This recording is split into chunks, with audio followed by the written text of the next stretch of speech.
నమస్కారం. నర్సంపేట రాజకీయాల్లో పెను కలకలం. నమ్మి పని చేస్తే నట్టేట ముంచిన వైనం. అధికార బలం చూపి పనులు చేయించుకొని బిల్లుల దగ్గరకు వచ్చేసరికి ముఖం చాటేసిన మాజీ ఎమ్మెల్యే పెద్ది సుదర్శన్ రెడ్డి నిర్వాహకం ఇప్పుడు నర్సంపేటలో హాట్ టాపిక్ గా మారింది. ఏకంగా 15 కోట్ల రూపాయల బకాయిల కోసం శ్రీ లక్ష్మీ బోర్వెల్స్ యజమానులు రోడ్డెక్కిన విధాకార ఘటన.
Mohan Reddy, Narsampet, Sri Lakshmi borewell, Warangal road, Narsampet.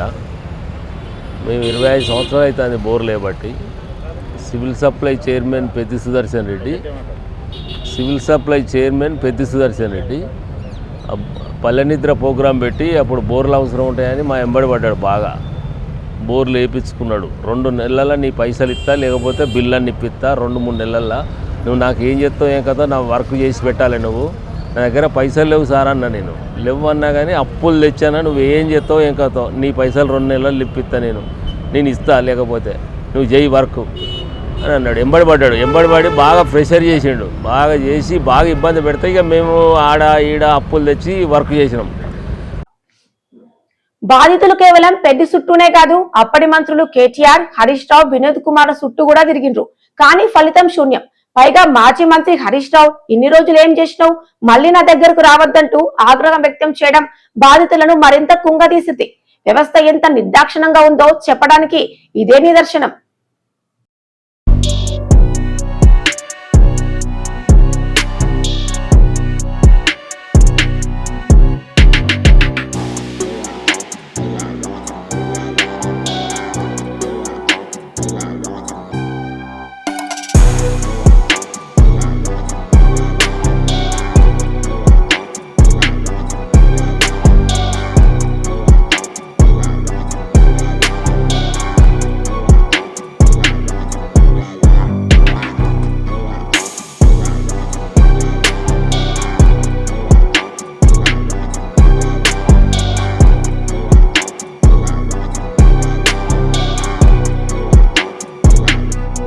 పనులు పూర్తయ్యాయి, పెద్ద ఎమ్మెల్యే అయ్యారు, 5 ఏళ్ల కాలం ముగిసిపోయింది. కానీ బాధితుల బిల్లు మాత్రం మోక్షం పొందలేదు. రేపిస్తా మాపిస్తా అంటూ కాలయాపన చేసిండు. బాధితులను మానసిక క్షోభకు గురి చేసిండు పెద్ది. అప్పులు ఇచ్చి మరి ఒత్తిడి చేస్తుంటే ఆస్తులు అమ్ముకొని వీధిన పడ్డాయి బాధిత కుటుంబాలు కన్నీరు మున్నీరైతున్నాయి. వర్క్ అయిపోయింది, అంత అయిపోయింది. ఇక బిల్లు కానీ పైసలు కానీ పోతే కథం, పైసలు లేవు, ఇప్పుడు రావు, ఆగా కొంచెం టైం పడుతుంది అని ఊరికే అట్లే జరుపుకుంటా 10 సంవత్సరాలలో పడ్డది. అది ఘోరమైన ఇంట్రెస్ట్లు, వడ్డీలు, అప్పులు, ఇక చాలా, ఇక అది మామూలుగా కాదు. ఇక అది మేము బోర్ బండ్లు అమ్ముకున్నాం, ప్లాట్ అమ్ముకున్నాం. పనులు పూర్తయ్యాయి, పెద్ద ఎమ్మెల్యే అయ్యారు, 5 ఏళ్ల కాలం ముగిసిపోయింది. కానీ బాధితుల బిల్లు మాత్రం మోక్షం పొందలేదు. రేపిస్తా మాపిస్తా అంటూ కాలయాపన చేసిండు. బాధితులను మానసిక క్షోభకు గురి చేసిండు పెద్ది. అప్పులు ఇచ్చి మరి ఒత్తిడి చేస్తుంటే ఆస్తులు అమ్ముకొని వీధిన పడ్డాయి బాధిత కుటుంబాలు కన్నీరు మున్నీరైతున్నాయి. బిజినెస్ మొత్తం క్లోజ్ అయిపోయింది, అన్ని పోయినాయి. భూములు మంది దున్నుకుంటారు అప్పులు, మా మీద కేసులు అయినాయి. అన్నీ జీరో అయిపోయినాం మొత్తం. ఇక మా వ్యవస్థే మొత్తం జీరో అయిపోయింది. 2 బండ్లు ఉండే, 2 బండ్లు అమ్ముకున్నాం. మాకు పైసలు ఇస్తా అని చెప్పి మోసం చేసిండు. మాకు ఇప్పుడు ఆ గ్రాంట్లో కూడా పెడితే అయిపోవు, అప్పుడు అది కూడా ల్యాబ్స్ అయిపోయినాయి. ఇక గ్రాంట్ తోటి మాకు సంబంధం లేదు. అది ఆయన పైసలు ఇస్తా అని చెప్పిండే వేయించుకున్నారు. 2 నెలల నీ పైసలు మీకు ఇచ్చేస్తా అన్నాడు.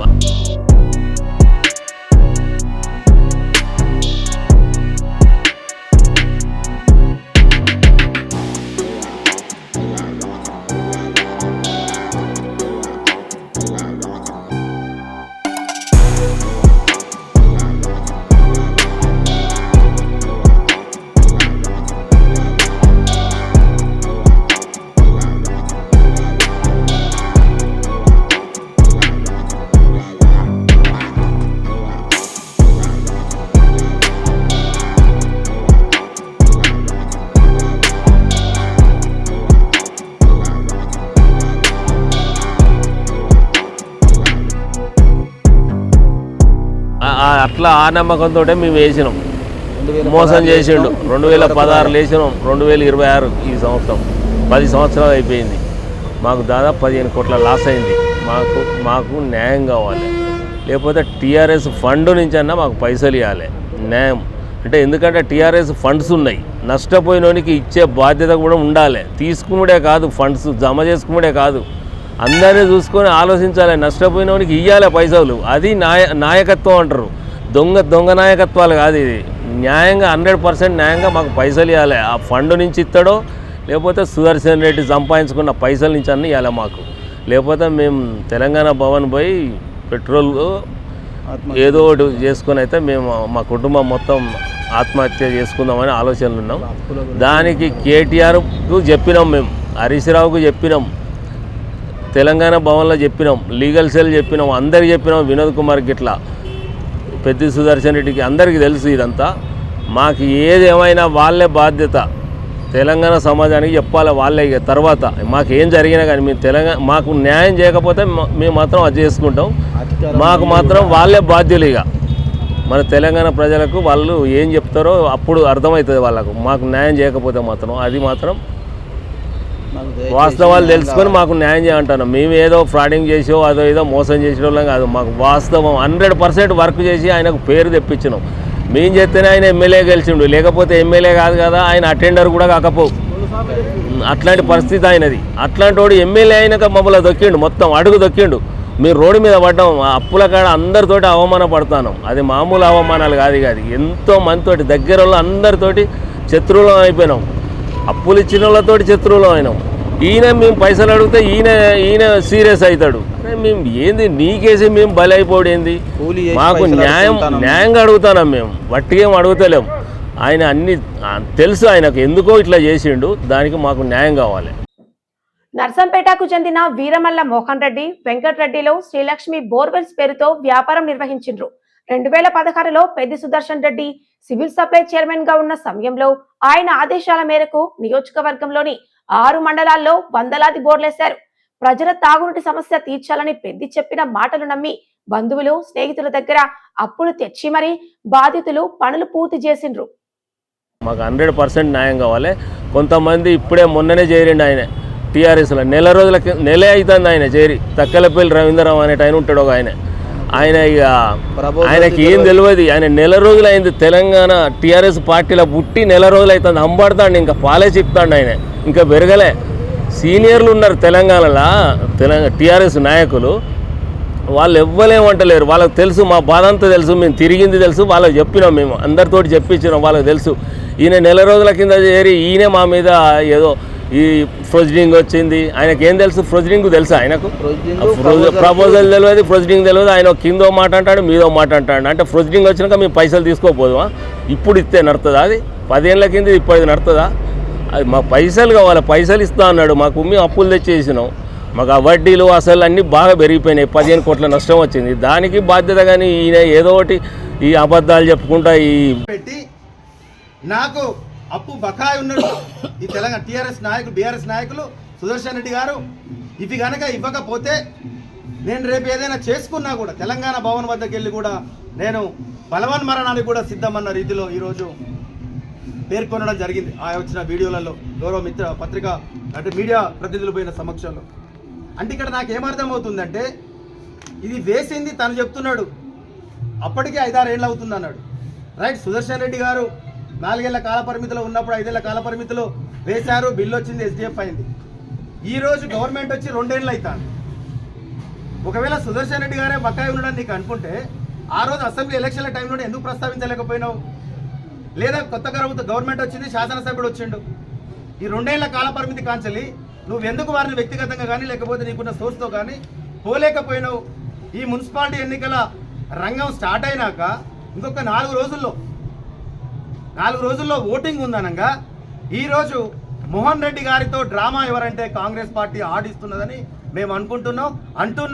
దానికి నిదర్శనం కూడా నేను మీడియా మిత్రులు చెప్తున్నా. కాంగ్రెస్ పార్టీ ప్రతినిధి, కాంగ్రెస్ పార్టీలో PCC మెంబర్గా ఉండబడ్డ వ్యక్తి ఆ యొక్క మోహన్ రెడ్డి గారి ఆ నిరసన దీక్ష కాడికి వెళ్ళి కూర్చొని వారి దగ్గరికి వెళ్ళడం కూడా జరిగింది. బోకర్ మాటలు మాట్లాడద్దు, ఉన్నది ఉన్నట్టు మాట్లాడాలి. తెలిస్తే మాట్లాడు వాస్తవం, లేకపోతే సప్లై మూసుకో. నీకంటే సీనియర్లు ఉన్నారు, వాళ్ళు ఒక మాట కూడా అంటలేరు. టీఆర్ఎస్లో సీనియర్ నాయకులు ఉన్నారు, వాళ్ళు కూడా ఒక మాట కూడా అనలేదు. ఎందుకంటే మా వాస్తవ పరిస్థితి తెలుసు వాళ్ళకు. ఈయన నెల రోజుల కింద వచ్చిన ఈయన ఏదో అంటాడు, అది కరెక్ట్ కాదు. అది తెలుసుకొని మాట్లాడు రవీందర్ రావు. ఈ అబద్ధాలు మాట్లాడకు, కొంచెం మంచిది కాదు అది. నీ నాయకత్వానికి మంచిది కాదు అది, అర్థం చేసుకో నువ్వు. తనకు రావాల్సిన 15 కోట్లు ఇప్పించకపోతే తెలంగాణ భవన్ ముందు కుటుంబంతో సహా ఆత్మహత్య చేసుకుంటామని బాధితులు హెచ్చరిస్తుండ్రు. నర్సంపేటలో పెను సంచలనంగా మారింది. అధికార దాహంతో సామాన్యుల జీవితాలను బలిపీఠం ఎక్కిస్తున్న నాయకుల తీరుపై ఇప్పుడు సర్వత్రా విమర్శలు వినిపిస్తున్నాయి.